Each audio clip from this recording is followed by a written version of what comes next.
Hey guys, we're going to be looking at DGP Week 10 today. As usual, we'll start by looking for our nouns. One noun that I see is the word brother.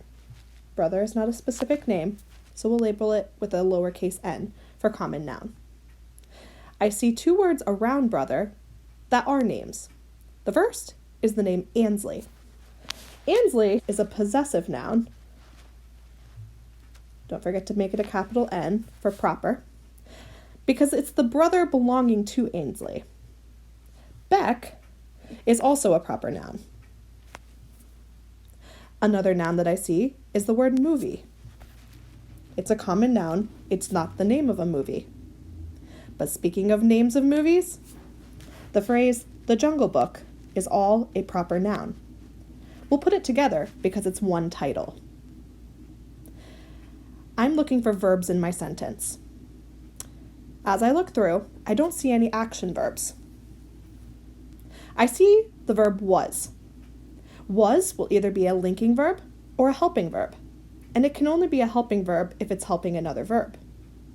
In this case, neither of the verbs is helping another verb, so they are linking verbs. Are they past, present, or future? Both of these verbs are past.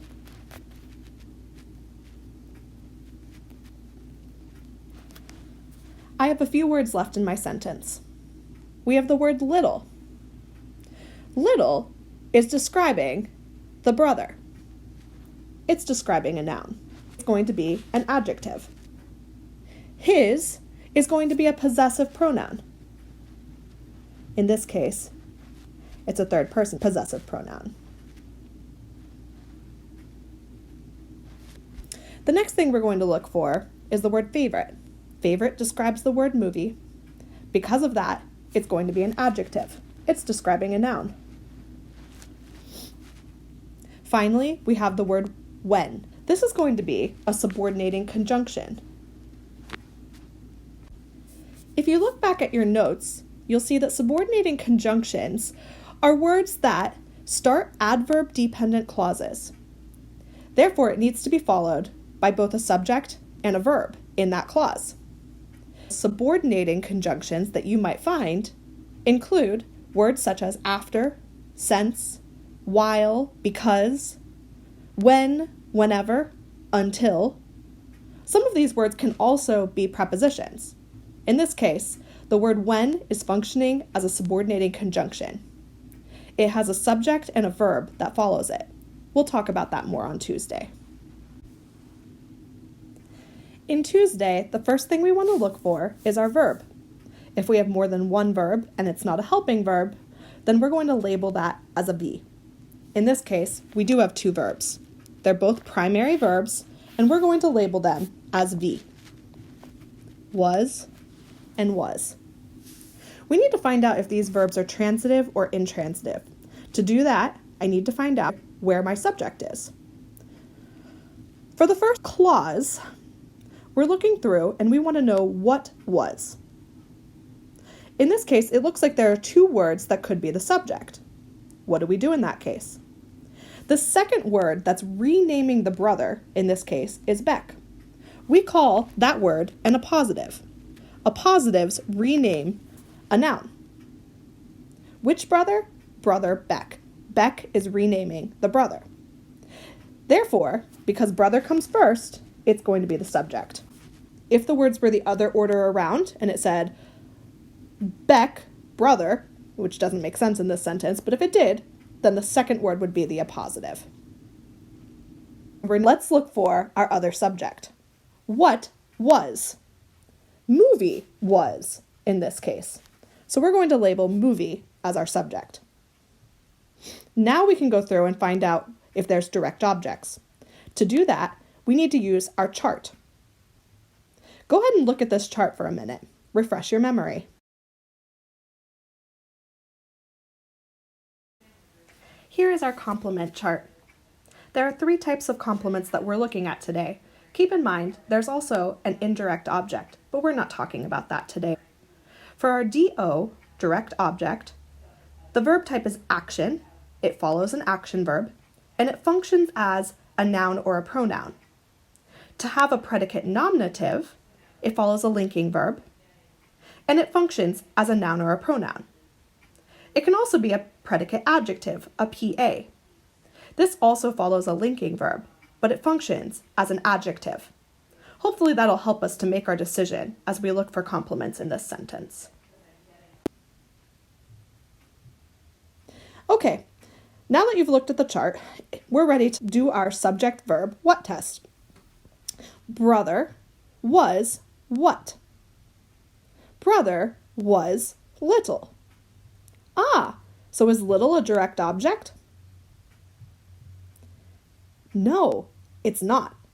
Can you explain why? Think about your chart. If you said it's because there's a linking verb and not an action verb, you're exactly correct. Because this is not an action verb, our only option is for little to be a PA or a PN, a predicate adjective or a predicate nominative. We want to ask, what is the word little? Is it an adjective or a noun? It's an adjective. Therefore, it's a predicate adjective. Let's do the same thing with our second clause. We have a movie.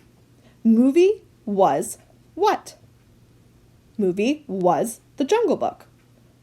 Do I have a direct object? It's the same answer that we had before. No. Again, we have a linking verb and not an action verb. Therefore, it's either a predicate adjective or a predicate nominative. Is this an adjective or a noun? It's a noun. Therefore, this entire phrase, The Jungle Book, because it's a title, is a predicate nominative. Are these verbs transitive or intransitive?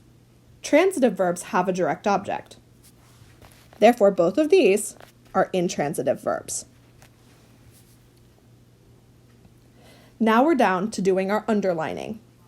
We want to underline our primary subject in our independent clause one time.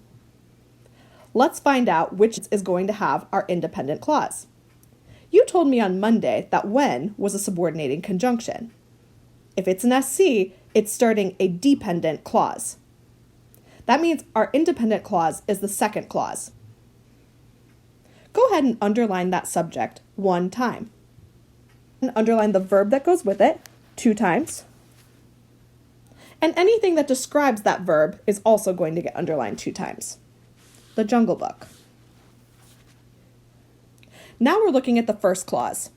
Because all of this is a dependent clause, all of it is going to get underlined 2 times.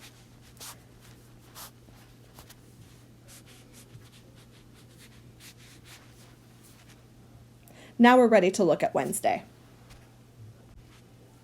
We've already done some of Wednesday's work. We've already identified that our first clause is a dependent clause because it begins with a subordinating conjunction.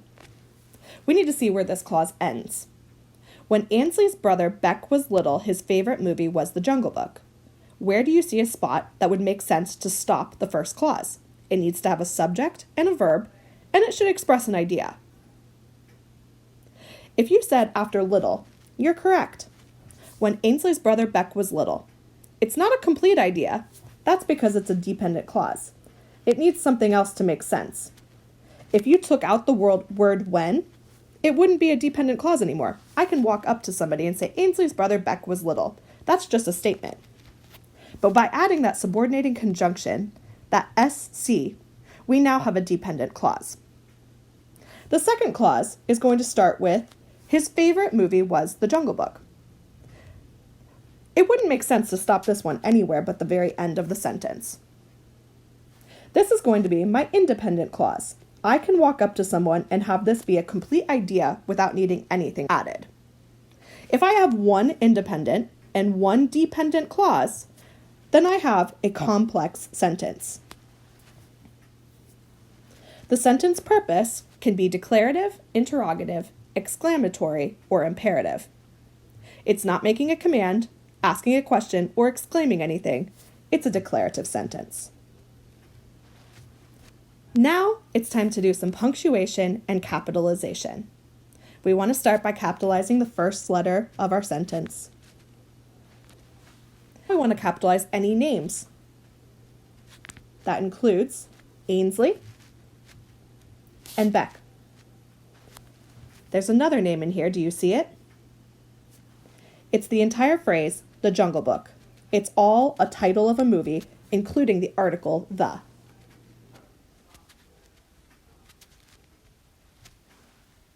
The next thing we want to do is we need to see our comma rules. Let's review our list of comma rules. There's 15 of them.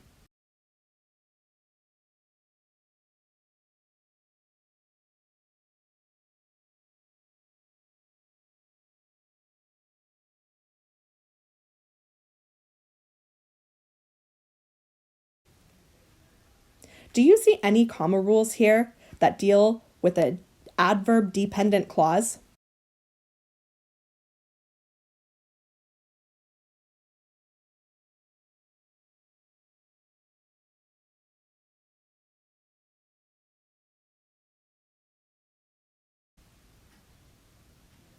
If you said 1 and 2, you're correct. The rule number that we're looking at here is rule number 1. It says, if you have an adverb-dependent clause and then have an independent clause, there'll be a comma between them. We said that our clause ended after the word little, so that's where we're going to add our comma. If you look at rule number 2, you see that if we switched our independent and dependent clause order and we moved this first clause to the second, then we would no longer need a comma. It would read like this.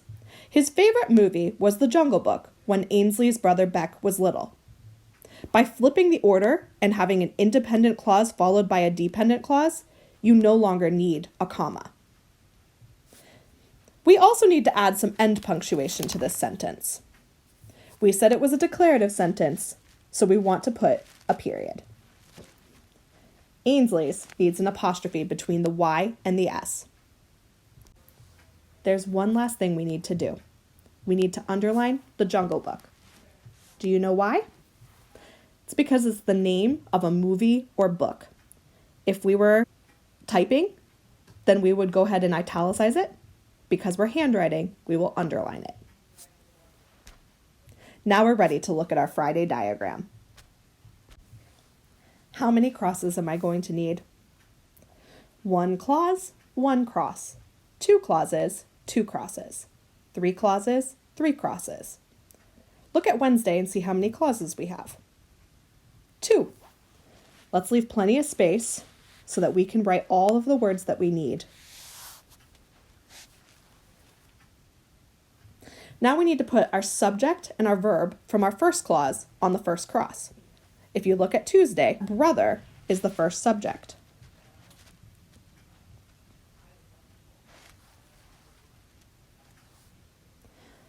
Uh-oh, we have another word there. It's an appositive.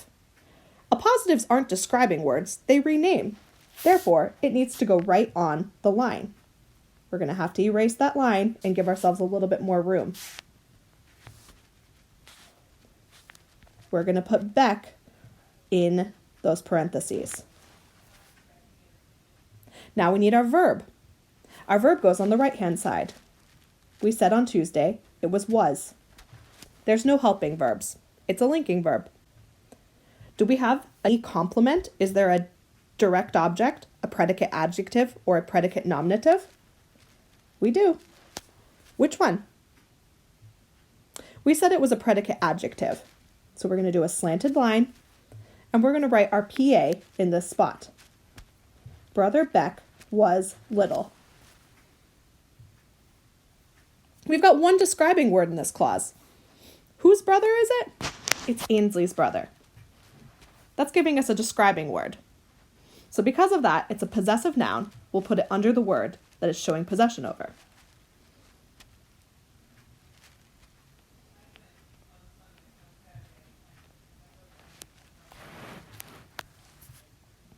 Now we have a subordinating conjunction, that word when. We're going to use it to connect our clauses. We know that we have an adverb-dependent clause because it starts with an SC. That means, since it's an adverb-dependent clause, we're going to connect it at the verbs. And we're going to go ahead and put in our word. Our SC goes right on this line, when. Now I have my second clause. What's my subject? Movie. You can find this on your Tuesday notes. What's my verb? Was. Do I have a complement? A DO, a PA, or a PN? I do. Slanted line. What is it? The Jungle Book.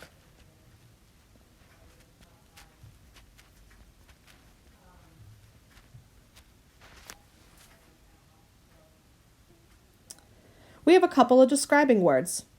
They include his and favorite. Both of these words are describing the word movie.